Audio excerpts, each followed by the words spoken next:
Hello, hello, hello! আমি তন্দ্রা তোমাদের সাথে আজকে একটা নতুন মিনি ব্লগে। আজকের ব্লগটা একটা হাতের কাজের উপরে যাচ্ছে।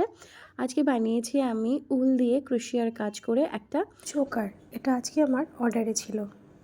কিছুদিন আগে একটা আমি ডেইলি ব্লগ দিয়েছিলাম, যার ভিতরে আমি দেখিয়েছিলাম যে আমি গ্রিন অ্যান্ড পিঙ্ক কালারের এই চকারটা বানিয়েছিলাম।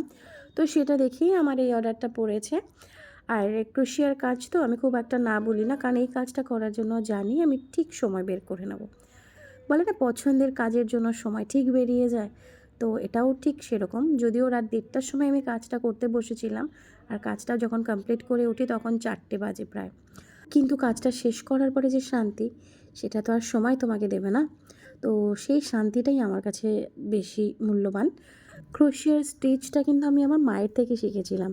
কিন্তু মা আমাকে একবারই দেখিয়েছিল। তারপর থেকে নিজে, নিজে চেষ্টা করে, করে বিভিন্ন ডিজাইন তোলা, ঘর কমানো, বাড়ানো এগুলো আস্তে, আস্তে নিজেই শিখতে শুরু করি। তারপরে শিখতে, শিখতে হয় না যে কোনো একটা কাজকে খুব ভালো লেগে যায়। তো তার মধ্যে এখন এই একটা আমার সবথেকে ভালো লাগার কাজের মধ্যে। হস্তশিল্প মেলায় আগের বছর ক্রোশিয়ার কাজ আমার প্রচুর হিট করেছিল। আমি প্রচুর সেল করেছিলাম। তো বিভিন্ন ডিজাইনের আমি এগুলো বানিয়ে থাকি। ভিডিও তো আগে আমি খুব একটা করতাম না, তার জন্য করা হয়নি। এইটা তোমাদের কেমন লাগলো অবশ্যই জানিও। যদি ভালো লেগে থাকে তাহলে অবশ্যই ভিডিওটি একটু লাইক, কমেন্ট আর পারলে শেয়ার করে দিও। টাটা!